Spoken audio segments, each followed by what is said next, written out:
হাইকোর্টের রায়ে খারিজ মুকুল রায়ের বিধায়ক পদ। নজিরবিহীন সিদ্ধান্তে চাঞ্চল্য রাজ্যে। 2021 সালের বিধানসভা নির্বাচনে কৃষ্ণনগর উত্তর আসন থেকে বিজেপি টিকিটে জয়ী হয়েছিলেন মুকুল রায়, কিন্তু নির্বাচনের পরপরই তিনি যোগ দেন তৃণমূল কংগ্রেসে। দলবদল করলেও বিধায়ক পদ থেকে ইস্তফা দেননি মুকুল।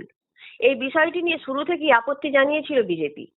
বিজেপির অভিযোগ, তৃণমূলে যোগ দিয়েও বিধানসভা সদস্য পদ বজায় রেখেছেন মুকুল রায়, যা স্পষ্টভাবে দলত্যাগ বিরোধী আইন ভঙ্গের শামিল।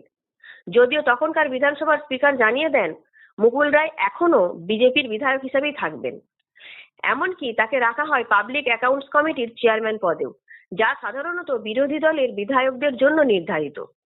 এই সিদ্ধান্তের বিরুদ্ধে আদালতে দ্বারস্থ হন বিরোধী দলনেতা শুভেন্দু অধিকারী ও বিজেপি বিধায়ক অম্বিকা রায়। শুভেন্দু অধিকারী দলত্যাগ বিরোধী আইনে মুকুল রায়ের বিধায়ক পদ খারিজের দাবি জানিয়ে মামলা করেন।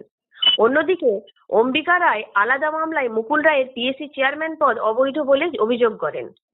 দীর্ঘ শুনানির পর বৃহস্পতিবার বিচারপতি দেবাংশু বসাকের ডিভিশন বেঞ্চে এই দুই মামলার ঐতিহাসিক রায় দেয়। আদালত স্পিকারের সিদ্ধান্তকে বাতিল করে মুকুল রায়ের বিধায়ক পদ খারিজ ঘোষণা করেন। আইনজীবী মহলের একাংশের মতে এই রায় দেশের রাজনীতিতে নজিরবিহীন। আদালতের হস্তক্ষেপে দলত্যাগ বিরোধী আইনের কার্যকর প্রয়োগের এটি এক অনন্য দৃষ্টান্ত। রায় ঘোষণার পরেই এক্সপোস্টে শুভেন্দু অধিকারী লেখেন, এই রায় নজিরবিহীন, এটি সাংবিধানিক মূল্যবোধ ও ন্যায়ের জয়।